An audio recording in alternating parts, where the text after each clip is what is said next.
محرم کے معنی عربی زبان میں ہوتے ہیں وہ چیز جس کو حرمت بخشی گئی ہو. حرمت کے معنی عظمت، تقدس، پاکیزگی. جس چیز کو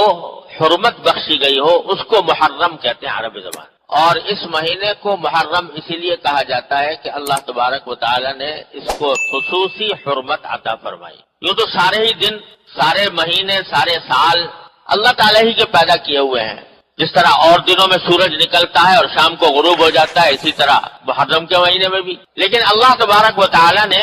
کسی خاص دن کو یا کسی خاص مہینے کو اپنی طرف سے ایک خصوصی تعلق عطا فرما دیا یہ میرا ہے، یعنی یہ میری عبادت اور میری حکم کی اطاعت کے لیے اس کو خصوصی حیثیت حاصل ہے. تو اس میں ایک تقدس پیدا ہو جاتا ہے. اس کی مثال میں یہ دیا کرتا ہوں، جیسے بیت اللہ شریف ہے وہ بھی پتھر کا بنا ہوا ہے اور عام عمارتیں بھی پتھر کی بنی ہوئی ہیں. بلکہ اگر ظاہری اعتبار سے دیکھا جائے تو بیت اللہ شریف کے عمارت میں وہ حسن، ظاہری حسن نہیں جو اور بہت سی عمارتوں کے اندر ہوتا ہے. پتھر بھی اس کے، پلاسٹر بھی نہیں ہے اس کے اوپر، رنگ بھی نہیں ہے. لیکن چونکہ اللہ تبارک و تعالی نے فرما دیا کہ یہ میرا ہے تو اس کے نتیجے میں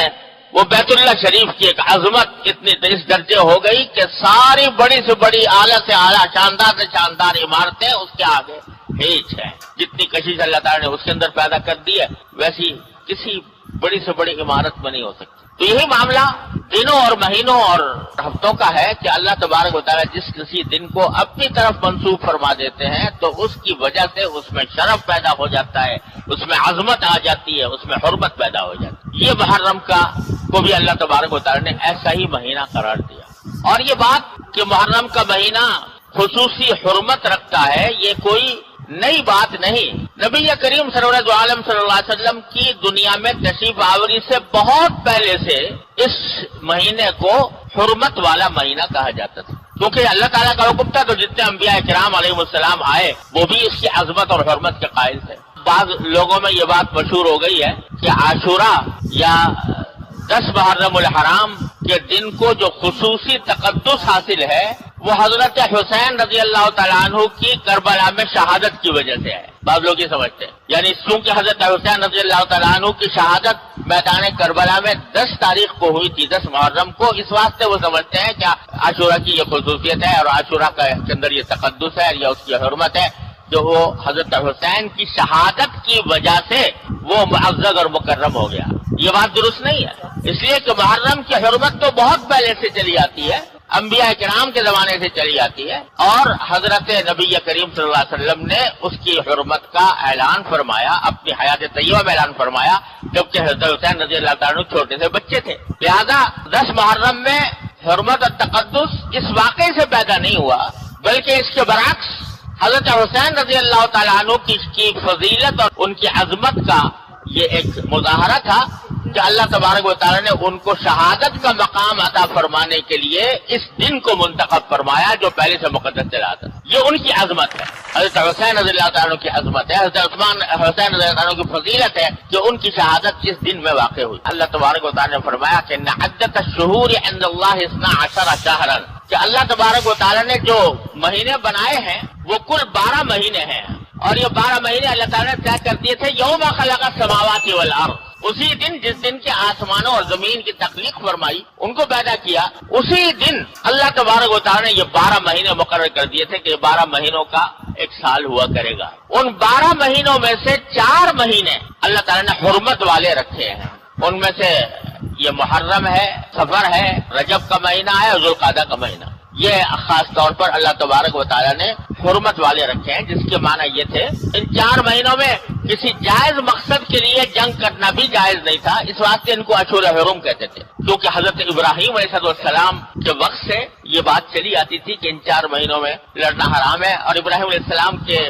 دین کی بہت سی باتیں مشرکین کے اندر چلی آتی تھی، ان میں سے ایک بات یہ بھی تھی. لیکن اس کے لیے انہوں نے ہیلا نکالا تھا کہ اگر لڑتے لڑتے مثلا چاند طلوع ہو گیا محرم کا مثال کے طور پر، تو وہ یہ کہتے تھے کہ بھائی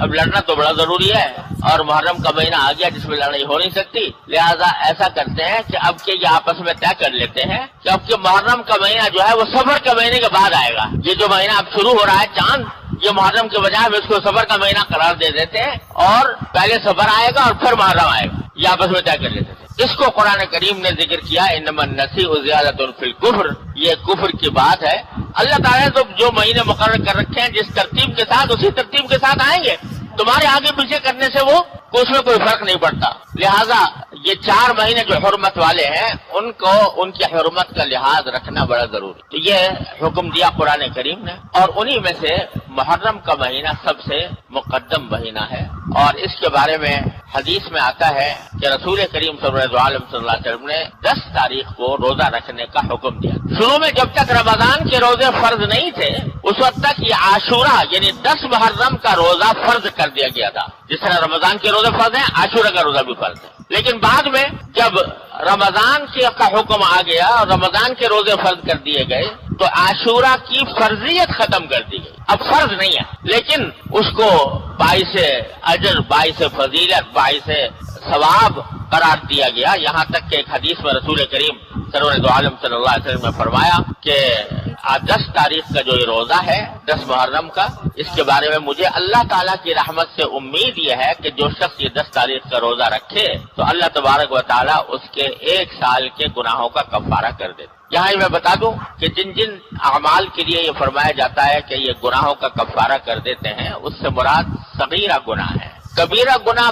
کا قاعدہ یہ ہے کہ بغیر توبہ کے معاف نہیں ہوتے، اور حقوق العباد بندوں کے جو حقوق ہیں وہ صرف توبہ سے بھی معاف نہیں ہوتے اور ان اعمال سے بھی معاف نہیں ہوتے جب تک کہ صاحب حق کو اس کا حق ادا نہ کر دیا جائے، حقدار کو اس کا حق نہ پہنچا دیا جائے، یا وہ خوشی سے خوش دلی سے معاف نہ کر دے، اس وقت تک وہ معاف نہیں ہوتے۔ تو یہ جو کہا گیا کہ 1 سال کے گناہ معاف ہو جاتے ہیں، مطلب یہ کہ صغیرہ گناہ اس سے معاف ہو جائیں گے 1 سال کے۔ اگر کوئی کبیرہ گناہ کیا ہے تو اس کے لیے توبہ کرنی ضروری ہوگی۔ اور ایک اور حدیث میں رسول کریم صلی اللہ علیہ وسلم فرمایا کہ یہ روزہ جو ہے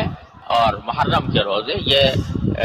رمضان کے بعد سارے سال میں سب سے زیادہ افضل روزہ ہے، اس لیے یہ ایک اہم بات ہے۔ اور بعض روایات سے یہ معلوم ہوتا ہے کہ نبی کریم صلی اللہ علیہ وسلم جب مدینہ منورہ تشریف لائے تو دیکھا کہ وہاں کے یہودی جو ہیں وہ عاشورہ کے دن روزہ رکھتے ہیں 10 محرم کو، یہودی بھی۔ آپ نے پوچھا کہ بھئی کیوں رکھتے ہو تم 10 تاریخ کو روزہ کیوں رکھتے ہو؟ تو انہوں نے جواب میں یہ کہا کہ یہ 10 محرم وہ تاریخ ہے جس میں اللہ تبارک و تعالیٰ نے حضرت موسیٰ علیہ السلام کو فرعون سے نجات بخشی تھی، اور یہی تاریخ ہے جس میں فرعون بحر احمر میں غرق ہوا اور پھر وہ اپنی قوم کو لے کر صحرائے سینا کی طرف روانہ ہوئے۔ اس کی خوشی میں ہم اس روز روزہ رکھتے ہیں۔ تو نبی کریم صلی اللہ علیہ وسلم نے فرمایا کہ بھئی موسیٰ علیہ السلام کو جو فرعون سے نجات ملی یہ تو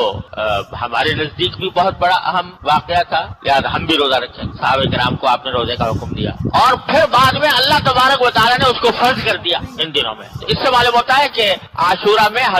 یہ بھی واقعہ عاشورہ سے وابستہ ہے کہ موسیٰ علیہ السلام کو اللہ تعالیٰ نے فرعون سے نجات عطا فرمائی۔ بعض اور باتیں بھی مشہور ہیں لوگوں میں کہ یہ وہی دن ہے جس میں حضرت ابراہیم علیہ السلام کو آگ میں ڈالا گیا تھا اور آپ اس میں سے صحیح سالم نکل آئے تھے۔ یہ وہی دن ہے جس میں حضرت آدم علیہ السلام کو زمین پر اتارا گیا۔ یہ وہی دن ہے جس میں نوح علیہ السلام کی کشتی جو ہے وہ طوفان سے نجات پا کر کسی پہاڑ پر آ کر ٹک گئی۔ یہ باتیں لوگوں میں مشہور ہے مگر اس کی کوئی مستند بنیاد نہیں ہے، کوئی مستند روایت نہیں ہے کہ جس سے یہ باتیں معلوم ہوتی ہوں، ایسے لوگوں میں مشہور ہو گئی ہیں۔ لیکن یہ بات صحیح ہے کہ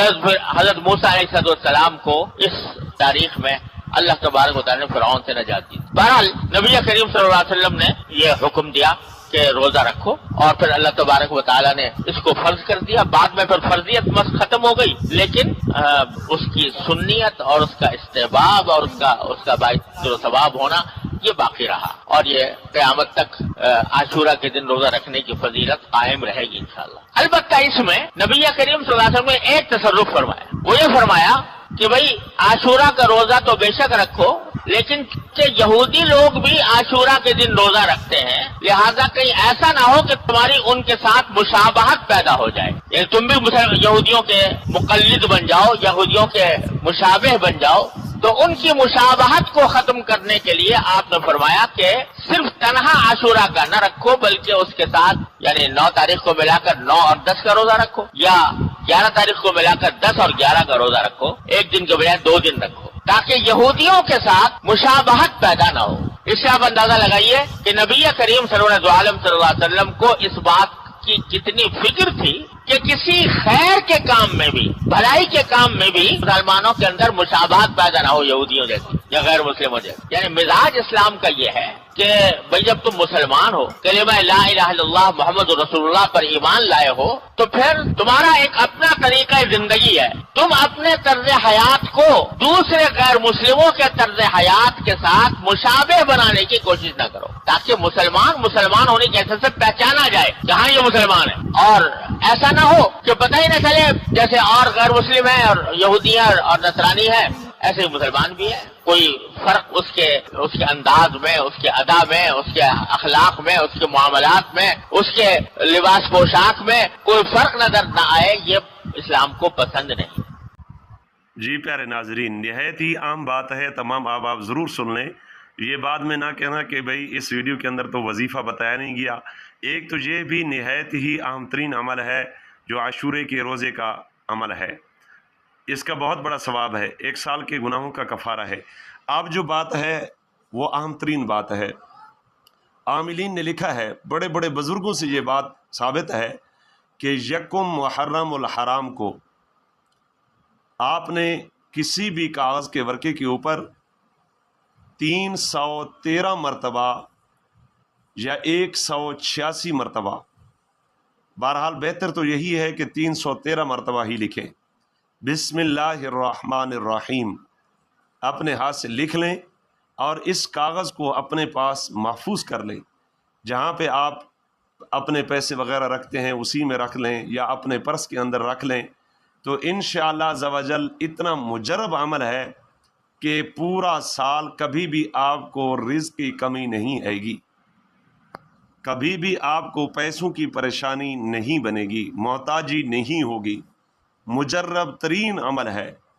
آپ احباب اس کو ضرور کریں، انشاءاللہ عز و جل اس کا رزلٹ جو ہے